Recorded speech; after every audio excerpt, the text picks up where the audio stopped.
சாஹிப்போட நினைவேந்தல் இன்று. ஸோ அவரை பற்றி ஒரு கொஞ்சமாக சுருக்கமாக எனக்கு தெரிஞ்சதை உங்ககிட்ட பகிர்ந்துக்கிறேன். பாபா சாஹிப் டாக்டர் அம்பேத்கர் வந்து அதிகமாக பாதிக்கப்பட்டார்னா அது வந்து அவர் எழுதுறதுனாலையோ படிக்கிறதுனாலையோ அதிகமாக தூங்காமல் இருந்து நமக்காக விழித்து கொண்டு இருந்ததுனால தான் அவருடைய உடம்பு வந்து ரொம்ப அதிகமாக நோய் எதிர்ப்பால தாக்கப்பட்டுச்சு. அது நம்மளுக்கு வந்து தெரிஞ்சே ஆகணும். அவரு எதுவுமே இல்லை அப்படின்றப்ப அவர் மட்டும் படிச்சாரு, வேலைக்கு போனாரு, சம்பாதிச்சாருன்னு தான் இன்னாரும் அவரு இதை விட இன்னும் அதிக நாள் உயிரோடு இருந்திருப்பாரு. ஸோ நம்ம மக்களுக்காக விழித்திருந்து கஷ்டப்பட்டு படாத துன்பங்கள் பட்டு நமக்காக பட்டவர் தான் பாபா சாஹிப் டாக்டர் அம்பேத்கர். அந்த போய் சொல்லிய மக்களுக்கு அந்த புத்தகத்திலிருந்து ஒரு சில கருத்து என்னோட சொல்லிடுறேன். அவர் எப்படி இருப்பாருன்னா நல்லா ஹைட்டா வெயிட்டா ஒரு கம்பீரமா இருப்பாரு.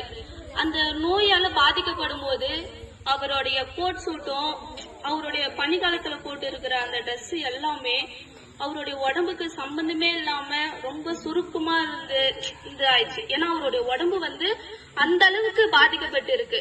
அவர் அந்த நேரத்திலயும் என்ன யோசிக்கிறாரு, யார பத்தி கவலைப்படுறாருன்னா நமக்காக, நம்ம மக்களுக்காக, ஒடுக்கப்பட்டவர்களை பத்தி ரொம்ப கவலைப்படுறாரு. அவர் கூட இருந்த ஒருத்தர்கிட்ட சொல்லி, அவர் பேர் சரியா தெரியல, அவங்க கிட்ட பகிர்ந்து பேசின்னு இருக்கிறாரு. அதிகமா என்ன சொல்றாருன்னா அரசு அதிகாரத்திலும் ஒரு அரசியல்வாதியாவும் என் மக்களை வந்து சமமா பார்க்கணும்ன்றதுதான் என்னுடைய முழுமையான ஆசை. அது என்னால இன்னும் பண்ண முடியலையே, அது என்னால நான் எப்படி அதை என் மக்களுக்கு ஒண்ணு கொண்டு போய் முழுமையா சேர்க்கணும் அப்படின்ட்டு ரொம்ப பாபா சாஹிப் டாக்டர் அம்பேத்கர் அழுத்துக்கிட்டே அவர்கிட்ட சொல்லியிருக்கிறாரு.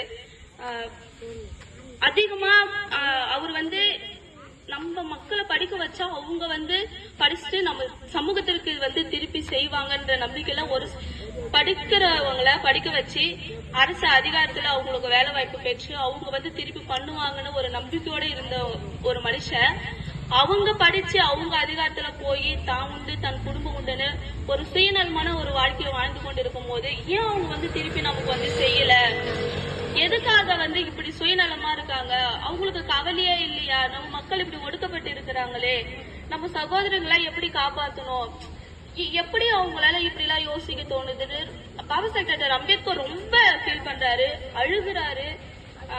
அதனாலயே அவருடைய உடம்பு வந்து ரொம்ப மோசமாயிடுது. அவரு கடைசியில என்ன சொல்றாருன்னா இந்த புத்தமும் தம்மமும் புக்கு ஒரு 3 புக்கு அவர் வந்து எழுதி அது வந்து என்னால வந்து அந்த புக்கை வந்து ரிலீஸ் பண்ண முடியாதோ, அது நான் உயிரோடு இருக்கும் போதே அந்த புத்தகத்தை என்னால வெளியிட முடியாதோன்ற ஒரு மனக்கவலை இருக்கு. நான் இருந்துட்டா அப்படின்ற கூட அது அந்த புத்தகத்தை வந்து வெளியிடுங்க. ஏன்னா அவர் அப்பயும் அந்த புத்தகத்தை எழுதி கொண்டிருக்குது, படிக்கிறது. சாகர வரைக்குமே மக்கள் நம்ம மக்களை யாரு காப்பாத்த போறாங்க, நம்ம மக்கள் எப்படி இருக்க போறாங்க, இப்படிதான் அவர் கடைசி வரைக்கும் இருந்தாரே தவிர தான் வந்து சுயநலமா இல்ல. உங்ககிட்ட என்ன சொல்லிக்கு வரேன்னா, நம்ம படிக்கிறோம், நல்ல வேலைக்கு போறோம், ஒரு அதிகாரத்துல இருக்கிறோம், ஒரு அரசியல்வாதியா போறோம், ஒரு கவர்மெண்ட் ஜாப்ல போறோம் அப்படின்னா நீங்களும் ஒரு சுயநலவாதியா இருக்காதீங்க. நம்ம 10,000 சம்பாதிக்கிறோமோ 15,000 சம்பாதிக்கிறோமோ அது பெருசு இல்ல. நம்ம திருப்பி நம்ம சமூகத்துக்கு என்ன தரோம், அது 100 ரூபாய் இருந்தாலும் சரி, 50 ரூபாய் இருந்தாலும் சரி, நம்ம சமூகத்துக்கு திருப்பி செய்யறதுலதான் நம்மளுடைய ஒழுக்கம் இருக்கு, ஒரு பௌத்தம் இருக்கு. அதுதான் பாபா சாஹிப் நம்ம திருப்பி செய்யற ஒரு எப்படி சொல்றது நம்பிக்கை. அவருக்கு ஒரு நன்றி கடனா இருக்கும் பாபா சாஹிப் டாக்டர் அம்பேத்கர். தவுண்டு படிச்சுடுன்னு போகாம திருப்பி நம்ம மக்களுக்கு திருப்பி செய்யணும்ன்ற ஒரு எண்ணத்தோடு இருங்க படிக்கிறவங்க. இதுக்கப்புறம் ஒரு படிக்கணும், ஒரு அச்சீவ்மெண்டோட படிங்க. படிப்புன்றது ரொம்ப முக்கியம். அது இப்ப தெரியாது, நம்ம 11th 12th படிக்கும் போது தெரியாது. காலேஜ் போயிட்டு அந்த வேலை தேடும் போதோ இல்ல இது பண்ணும் போதோ தான் தெரியும் படிப்போட அருமை. சோ இப்ப இதுக்கப்புறம் உங்களுக்கு ஒரு அச்சீவ்மெண்ட் இல்ல அப்படின்னா கூட உங்களால இவருடைய நினைவுனால நான் இந்த அச்சீவ்மெண்ட் ஏத்துக்கிறேன் அப்படின்னு உங்களுக்குள்ள ஒரு ஏத்துக்கின்னு அதுபடி பாபா சாஹிப் வழியிலும் பௌத்தரோட கொள்கையிலும் பயணிங்க. கடைசி என்ன சொல்ல வரேன்னா, நீங்களும் அதே போல இருக்காதீங்க. அவர் ஃபீல் பண்ணி பேசுற மாதிரி முதுகுல குத்திட்டு போயிடாதீங்க. திருப்பி நம்ம சமூகத்துக்கு திருப்பி செய்யணும். இங்க இருக்கிறவங்க எல்லாருமே நம்மளோட சமூகத்துக்கு திருப்பி செய்யணும்னு கேட்டுக்கிறேன். ஜெய்பி, நன்றி.